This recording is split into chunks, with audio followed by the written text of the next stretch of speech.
and that's about, 2 years now, over 6,000 companies, Kenyan companies, were translocating to Tanzania, to Uganda. I'm not quite sure how many were translocating to Rwanda and Burundi, but those two countries specifically, over 6,000 Kenyan companies, because of the high levels of taxation, those companies translocated. That actually effectively meant those jobs went across our borders. And Catherine, Juma, you would agree with me that losing any job is actually being ineffective cost-wise, because these are the young people who are crying out for their country. They cannot get their jobs back. Therefore, Georgina, the creation of jobs will be a priority in the coming administration. And I think I can link that up with the question that the gentleman asked online. I think it was Mwakazi. What are the 5 issues, executive orders you would issue if you are to become the next leader? And I want to tell you, I've already pronounced myself on one very explicitly. And I repeat here before professionals, do away with housing tax. That is number 1. And that will mean that erosion of the payslip is looked after.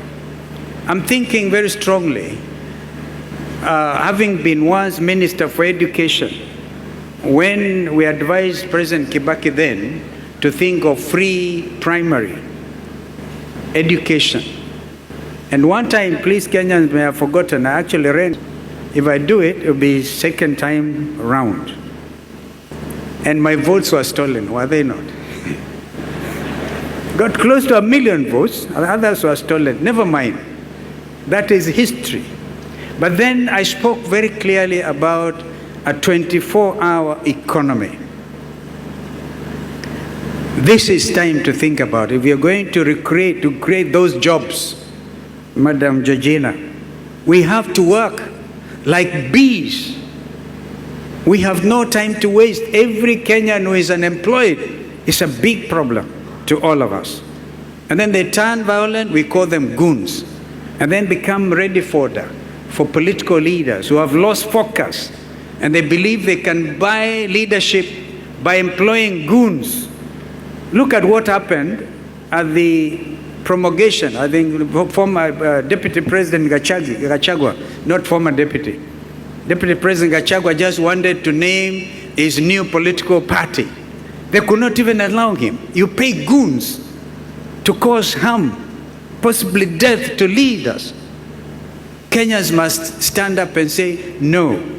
I, like Mahatma Gandhi, I believe in change which is free of bloodletting. And so we will say no to goonism, because these unemployed Kenyans, you give them 500 shillings and tell them, stone Madam President, they will do it. We have to get our conscience back. But free education should be taken a notch higher. Whether or not it will be my executive order number 2, will await the input of the professionals, Catherine Juma. But we can do free primary education, free secondary education in our public schools, and even free university education. If we stop the stealing, there will be free university education, because every Kenyan is entitled to the highest quality of life. Vision 2030, some friend talked about Vision 2030. And I've seen in your printed programs, talk about medium-term planning, the 4th edition, to try to achieve the objectives we had set ourselves, given ourselves about Vision 2030. What are you hearing? Do you hear the Ruto administration 1 minute talking about Vision 2030? No. What you hear them talk about is bottom-up. Goodness.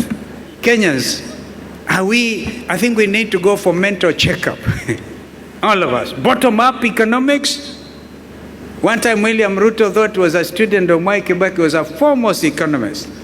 Remember as leaders, President Mwai Kibaki, when he was Minister for Finance, actually appeared in the Time magazine. That time is the most promising, one of the most promising African and world leaders. He lived to be that. You don't hear anybody talk about Vision 2030. But I can tell you, we have ongoing Vision 2030 projects that this current administration is doing nothing about, or they least care about them. I'll give you an example. A project that is supposed to produce 650 megawatts of electricity, known as the High Grand Falls Dam, should have been implemented by now. And that to add on to electricity, connectivity, and even be able to export our electricity. You know that at midnight we receive from the Owen Falls Dam in Uganda so much. And yet this Vision 2030, which are also supposed to do entire irrigation of Tana River County all the way to Garissa counties. Nobody talks about that. Even the Mama Mbogas are forgotten. And one of the things you do, like we did with President Kibaki, was to remove to zero rate the border borders. Do you know that a border today that would have cost 70,000 shillings is costing 150 shillings because of the taxation, Ruto regime? That will be another executive order. At least we have something that is helping the youth. And in terms of climate change discussions, again, I remind myself, I was Minister for the Environment when Professor Wangari Maathai won the Nobel Peace Laureate Award, and I was able to take her to Norway that time to receive that award. Environment is key. And when President Ruto met with Prime Minister Sunak, I think it was, of the UK, in Sharm el-Sheikh, Egypt, they discussed this project about the High Grand Falls. And what has happened since is this committee in Treasury supposed to do this. The PPPs, which are actually potentially very useful, public-private partnerships, are really being held hostage because this administration will say we want 10%, we want 10% to go to this and the other, therefore grant standing. And this effectively means loss of jobs for Kenyans. Vision 2030, whatever remains between now and 2030, of course, need to be amended. Africa is talking about Vision 2063. I believe myself, even as professionals, we take out our gloves and decide for once we are getting out of our comfort zones and stop corruption. I talked about you signing documents that sell out your conscience and your country. If we do that, we stop Ruto and his team from mismanaging this economy, we will be able to do stuff between now and 2030 and prepare for the next medium-term plan. These opportunities that the top advisors in the Ruto administration, including CS Bandi, should have been here to talk about. But we will issue very clear instructions. I am very passionate about free education for all citizens. And we will fund that free education when we stop the stealing. I also want to say that number 4, number 3, number 5, Mr. Mwakazi, await further instructions. I will be able to talk to you about those as we go on. Now, somebody talked about Kenyans who are tainted, and that gentleman must be from Kitui County. Senator, talk to your elector, and let me tell him. Now I'm talking like a professional lawyer. No person shall be condemned unheard. So don't out there start out there and say, yeah, tainted. What business do you have with so and so? If there are angels in this room, please put up your hands. But there can be policies that draw the line. We would draw the line on the sand and say, from now on, zero corruption. It can happen, my friends. Now, I'll give you an example of somebody you may think is tainted. Governor Natembeya. 2 days ago, and I gave advance notice, he was haunted. Because they want to punish any dissenting voices, went out and obtained a search warrant. And with that search warrant, they carried, I'm told, this is to be verified, about 61 million shillings all the way to Trans Nzoia, to Governor Natembeya's house, to plant evidence. 61 million. Waseme amepatikana na hundi ya 61 million shillings. Huyu mjamaa ni mwizi. What happened? The youths in Trans Nzoia, the Gen Zs in Trans Nzoia, decided, no, we will not allow this. So what did they do? They instead vandalized the Subarus, those famous Subarus. They were flat tired. And to their amazement, they found the loot. There's a village called Matisi in Trans Nzoia. Go check, Senator Ambua. That night was party time, enjoying the 61 million evidence to be planted on Governor Natembeya. What a shame. What a shame. Well, former Minister for Agriculture, Mr. Linturi, you may say he's tainted, but he gave us assurance that he's not going to be condemned and hard. Hatabeba mizigo ya watu wengine. Is going to talk to Kenyans about the fake fertilizer. Remember? Fake fertilizer. Who was responsible? Who did what? Thank you so much, brother Dr. Wale. It's good to see you.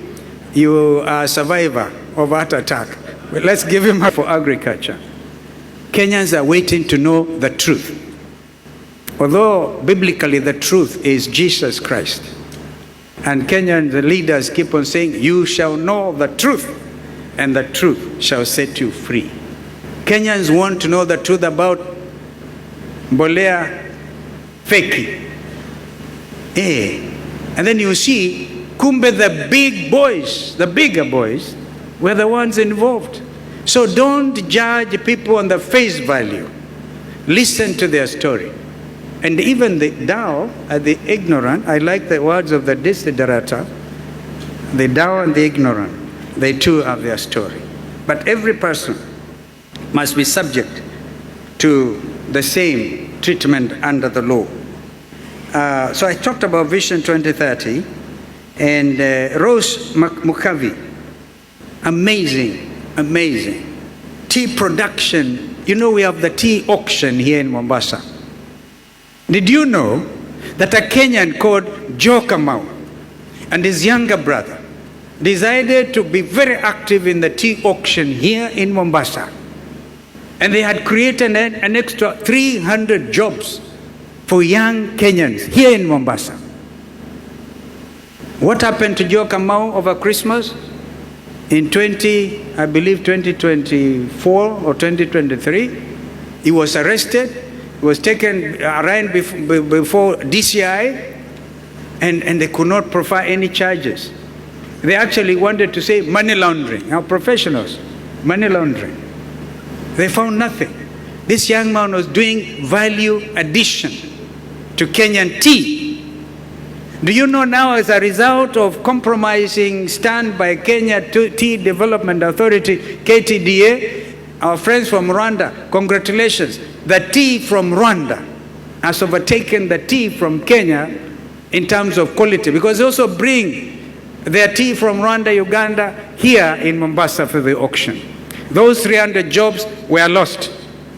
Joe Kamau translocated to Dubai, given all the welcome. This is a Kenyan example of a Kenyan entrepreneur who wants to make a difference, to create those jobs, and they get frustrated. Therefore, Rose, we will do quite a bit to just, again, get rid of corruption from KTDA and wherever. Well, you asked me a question that very, very critical at this time. I know General Buhuran, the leader in Sudan. You know, after South Sudan became independent, they kept the names the Republic of South Sudan, headquartered, capital Juba, and Khartoum, the headquarters of Khartoum, now translocated because of the hostilities between RSF and the army. I think they moved to Port Sudan, and even there they are getting attacked under drones.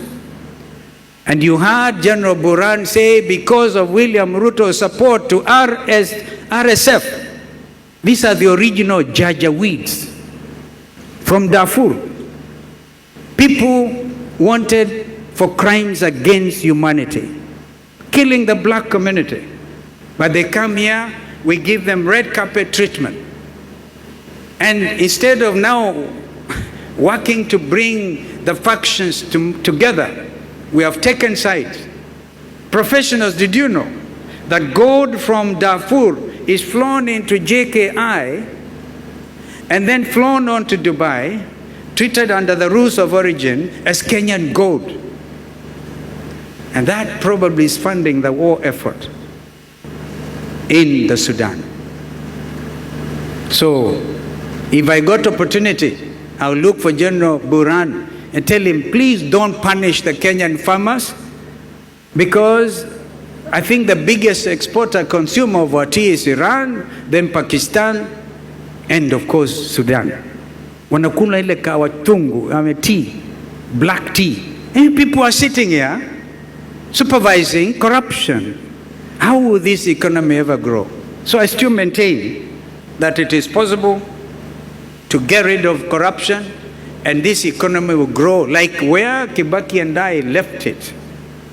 We are later joined by Prime Minister Raila Odinga. And Kenyans will remember, that is a time when our GDP growth actually hit 7%. Now I want to conclude. I hope I've tried to respond. I would want to get professional advice from you. I've always dreamed of Dubai. Wamala, my colleague, almost got killed in Mathare, because then we are demonstrating against the high cost of living. If you sit out there, don't think you look less of a professional by using your rights under Article 37. In fact, you'll be reinforcing. You know, this is the time, my friends, to do something for your country. Do something for your country. I saw somebody saying, I don't know whether William Ruto said, he set off for my friend Raila Odinga because Kalonzo alikuwa kichwa ngumu. Nitakuwa kichwa ngumu mpaka waende nyumbani. I thank you. Shelley, commercial debts. My expertise is in negotiations. And in business, you don't get what you deserve, you get what you negotiate. A lot of these debts will need serious renegotiation. But you must establish a level of credibility so the people with whom you are negotiating can take you seriously.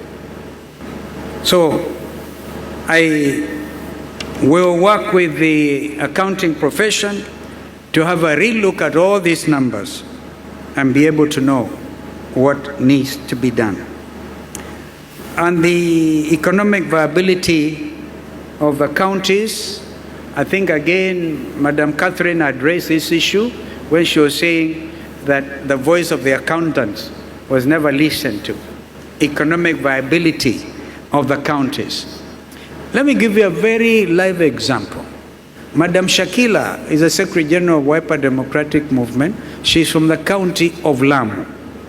Tell me, if you try to merge Lamu with Tana River, or merge the whole thing to create one coastal region, what that will mean. I believe myself, and I want to be able to convince the accountants on this.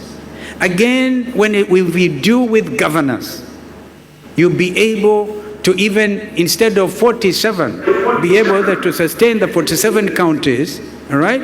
And then, by the way, there are other smaller constituencies, like in Taita Taveta, several 27 constituencies, which, as we speak, are still seen to be unconstitutional because nobody did anything about it. By the way, had William Ruto and Raila Odinga implemented the NADCO recommendations, because we specifically dealt with those issues, the country would be very far. But now we are faced with another election and a lot of prevarication, and nobody wants to commit. My view then will be we need to further interrogate. Because if you're looking at amending the Constitution, the lawyers will talk to you about the basic structure. The 47 counties are written in the Constitution. To do anything about that, you need to go to the Kenyans with a referendum. On a referendum, make it a referendum issue. There were those who felt that time that instead of having the 47 counties, why don't we stick to the 8 original provinces? That's still a valid question. But the decision was taken by the Kenyan people at a referendum to establish the 47 counties. If you give somebody a right, that's a legal issue again. You give somebody a right and you want to take it away from them, you really have a lot of explaining to do. Therefore, the safer approach would be stop the stealing, stop the corruption, get people to develop themselves wherever they are. I hope I've answered you, and that was actually the question by Councillor